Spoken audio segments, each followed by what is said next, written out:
Have you ever had an opportunity to share your testimony where you thought, seriously? I mean, this is too easy. My wife and I lived in Pasadena before we moved to Eagle Rock. And we had been praying for an opportunity to get to know our neighbors and to share the gospel with them. So as Christmas rolled around, we hosted a party and invited all of our neighbors. The day came and we were sitting in the living room chatting when one of our neighbors spoke up. Andrew, I hear you're a pastor. There's got to be a story behind that. Are you serious, God? Like, talk about tossing me a softball. I got to tell them my story. I wonder how often the Apostle Paul felt the same. Like, really, God? The end of chapter 25, Festus, the Roman proconsul, was visited by King Agrippa. Because Paul had appealed to Caesar, it was necessary that Festus investigate and provide some details regarding Paul's case prior to sending him to Rome. Now, Festus explains as much in verse 26, but I have nothing definite to write to his majesty about him. Therefore, I brought him before all of you, and especially before you, King Agrippa, so that as a result of this investigation, I may have something to write. And beginning in chapter 26, verse 1, then Agrippa said to Paul, you have permission to speak to yourself for yourself. And talk about a gospel green light. Well, I mean, if you say so. And we've witnessed Paul sharing his testimony a number of times, so I won't belabor the point at least this week. What strikes me is the boldness of Paul's question in verse 8. Why should any of you consider it incredible that God raises the dead? Paul presents the resurrection as obvious, logical, and even perhaps to be taken for granted. Sometimes we forget that reading the Bible is a cross-cultural experience. As if the only thing that's changed is indoor plumbing, technology, and some styles.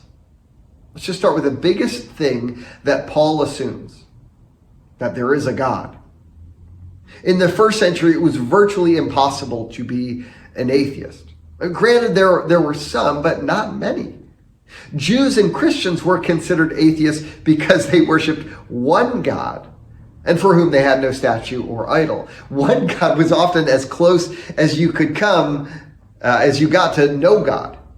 Now, in our day, the plausibility structures, which is a really fancy way of talking about what society or cultures consider believable, plausibility structures have been entirely flipped on their head, so that now it's become harder to believe than disbelieve.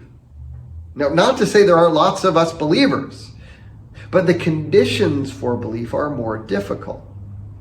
Let's go back to Paul's statement for a moment. If you do concede or believe in a God who's the creator of all things, as the scriptures suggest, then it really isn't that incredible that he would raise the dead.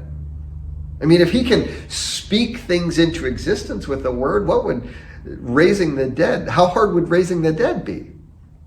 The incredible thing thus ends up not that he raises the dead, but who he raises from the dead.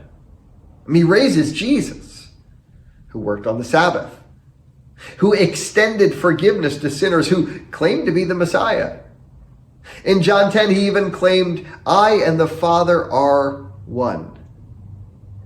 Now, on top of all of that, in raising Jesus, God raises someone who was condemned by the religious authorities of blasphemy and who was hung on a tree. Now, why would God raise Jesus from the dead unless he was telling the truth? Unless he was the Messiah and God in the flesh? Paul says as much in 1 Timothy chapter 3. He appeared in the flesh, was vindicated by the Spirit, was seen by angels, was preached among the nations, was believed on in the world, was taken up in glory. Jesus was vindicated, proved right by his resurrection. Now, I don't know about you, but sometimes in my moments of doubt, I actually work backwards from the resurrection. Do I believe, really and truly, that Jesus rose from the grave? I do. Well, then, he really is who he said he is. And if he is who he said he is, well, then the rest of the stuff, incredible though it sometimes seems, it's not too incredible to believe. I hope you have an incredible week. God bless.